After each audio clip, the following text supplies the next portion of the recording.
dadweynaha Soomaaliyeed ee ku dhaqan wadankan isku taga Imaaraadka Carabta ayaa waxay si aad ah u soo dhaweeyeen sanad guuradii 54 ee ka soo wareegatay waqtigii gobolada waqooyi ee Jamhuuriyadda Soomaaliya xurnimada ka qaateen gumeystihii Ingiriiska. mar uu telefishinka qaranka Soomaaliyeed mikrofoonka la dhex qaaday shacabka Soomaaliyeed ee ku dhaqan wadankan isku taga Imaaraadka Carabta ayaa waxay hambaliyo u direen guud ahaan dadka Soomaaliyeed isla markaana ugu baaqay in ay ka taliyaan aayaha dalkooda iyo midnimada ummadda Soomaaliyeed.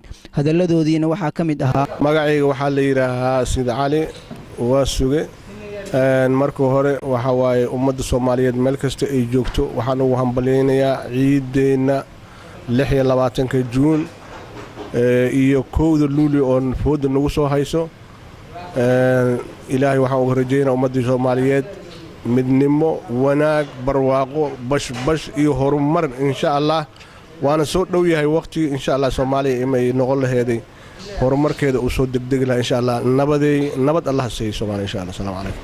marka hore waxaan salaamayaa telefishinka caalamiga ah SNTV inta kadib waxaan rabaa inaan ugu hambaleeyo Soomaali dhamaanteed 26 Juun waxaan leeyahay midnimo iyo barwaaqo iyo baraaro ku gaara mideeda. waxaan kala rabaa inaan ka hadlo iska daaya gobolaysiga ku dhisan qabiilka ee qarannimo iyo midnimo qaata midda weyn waxaad ku weyseen midar kuma helaysaan. Assalaamu calaykum waraxmatullaahi wabarakaatuh. bismillaahi raxmaani raxiim. awalan marka ugu horeysa waxaan mahad gaar iska leh TV-ga Somali National TV ee xarunteeda magaalada Dubai iyo agaasimaha TV-ga la dhaho Cabduqaadir aad iyo aad kugu mahad celinay. marka xigta waxaan leeyahay Soomaali aad iyo aad ayaa waxaan leeyahay mabruuk alif mabruuk 26 bishan lagu jiro ay tahay sanad guuradii ay qaatay Soomaali waqooyi Soomaali. anagana waxaan leenahay insha Allah meel walba joogno in aan ku wada dabaaldegno insha Allah. waxaan leenahay mataqaana Soomaaliya meel walba ay joogtaan hal gacan midnimo iyo nolol wanaagsan rajayn hadii alla idmo. sanadka dambe waxaan rajaynaynaa insha Allah Soomaaliya 26 iyo 1 Juun Muqdisho in aan wada joogno hadii alla. bismillaahir rahmaanir rahiim. waxaa la yiraahdaa Shamsi Cali Yaasiin. waxaan arkaa maanta 26 Juun in ay Soomaaliya dhibaatadii hore gumeysiga ay ka baxday haddana ay gacan qabsato oo dalkooda ay u tashadaan. Soomaaliya waa dal hodan oo barwaaqo dadkeeduna waxaan doonayaa in hadda ay horumar gaareen qof walba cilmi kastoo tognaji iyo wax walba la maray sidii hore ay ka wacan tahay.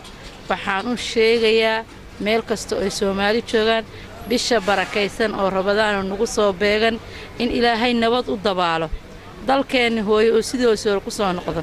26 Juun horseedka calanka Soomaaliya ayay ahayd inay haddana ay noqoto 26 Juun nabadeynta Soomaaliya meesha ugu wacan. Soomaaliya oo midooba ha ilaawina ragga Soomaaliyeed ee dhigooda iyo dhacaankooda u horay in ay sidiin isku raacdaan oo Soomaaliya wadanimadeeda Soomaaliya ha noolaato. dhammaan dhalinyarada Soomaaliyeed ee soo kacday ee jiilka dambe dalka dhaxla oo dalkiina hooye u noqda mid kal iyo laab ah. mustaqbalkiina waa dalkiina noloshiina waa dalkiina. dhalinyaro walba wax soo barta caalamka ayaad ku faafiteen dalkiina wax tara. Cabdiraxmaan Baryare Cusmaan waxaan u hambaleynayaa ummadda Soomaaliyeed meel kasta ay adduunka ka joogaan munaasabadda 26 Juun awgeed maalintii ay xoroobeen sanadii 1960 gobolada waqooyi looga taagay calan Soomaaliyeed magaalada Hargeysa. waxaan u hambaleynayaa guud ahaan shacabka Soomaaliyeed adduunka meel kasta ka joogaan aniga oo ka faa'iideysanaya munaasabadda fursada qaaliga ah kuna soo aadan tahay maalintii bishii Ramadaan 1 Luulyo. sidoo kale waxaan salaan labaad hawada u marsiinayaa ummadda Soomaaliyeed dhammaan. waxaan u rajaynayaa midnimo qaran dawladda Xasan Sheekh Maxamuud ha guuleysato. waan salaameynaa dhammaan madaxweynaha ra'iisul wasaaraha gudoomiyaha baarlamaanka golaha wasiirada baarlamaanka shacabka Soomaaliyeed meel kasta ay joogaan. waxaan u hambaleynayaa shacabka Soomaaliya بمناسبة 26 Juun waxaan u hambaleynayaa ummadda iyo shacabka Soomaaliyeed oo hambaleynayaa madaxweynaha waliba waxa isku soo dhawaaday 26 Juun ee bishii Ramadaan ee barakaysan. taana waxaan ku caawantaa bixir wa taqabbal minna minkum salih al-a'mal muqaddaman wa hambalyo aad iyo aad u diray shacabka iyo xukuumadda iyo madaxweynaha. bismillaah magacaygu waa Cali Xasan Sheekh waxaan ku noolahay wadanka Imaaraadka gaaratan caasimada ee magaalada Dubai. waxaan aad ugu faraxsanahay maalintii xornimada aan qaadanay gaar ahaan walaalaheena gobolada waqooyi maadaama aan ka faa'iidaysanayo jaaniskayga waxaan leeyahay dhammaan ool soomaalida meel waliba ay joogaan waxaan u rajaynayaa midnimo iyo nabad waarta. asalaamu calaykum. waxaan salaamayaa ummadda soomaaliyeed meel kasta ay ku nooshahay gaar ahaan tv-ga qaranka soomaaliya. waxaan gaar ahaan haddana u salaamayaa salaan gaar ah mudan wariyaheena cabdulqaadir oo barnaamijkan daadihinayay. waxaan u rajaynayaa soomaaliya meel kasta adduunka ay ku nooshahay farxad inay ku noolaato iyo cimri dheer iyo caafimaad. waxaan halkaan uga dabaaldegaynaa sanad guuradii 26 juun oo maalintii gobolada waqooyi Soomaaliland ay midowday, maalinkii Soomaaliya xornimada ay qaateen. waxaan rajaynaynaa Ilaahay subxaanahu wa tacaala sanad guurada dambe inuu anagoo nabadaha iyo barwaaqo isku xiran inuu na gaarsiiyo. waxaan jeclaan lahaa ummadda Soomaaliyeed meel kasta ay joogaan in isku xirnaadaan.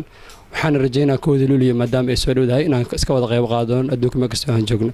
way tahay 1960 juun maanta oo kaleeto ayay ahayd waqtigii gobolada waqooyi ee jamhuuriyadda Soomaaliya xornimada ka qaateen gumeystihii Ingiriiska. waxaana maalinta 26 juun maanta oo kaleeto ay ku weyn tahay ummadda Soomaaliyeed waxaana si weyn looga dabaaldegay guud ahaan dalka Soomaaliya. Cabduqaadir Axmed Sheekh, telefishinka qaranka Soomaaliyeed, magaalada Dubai.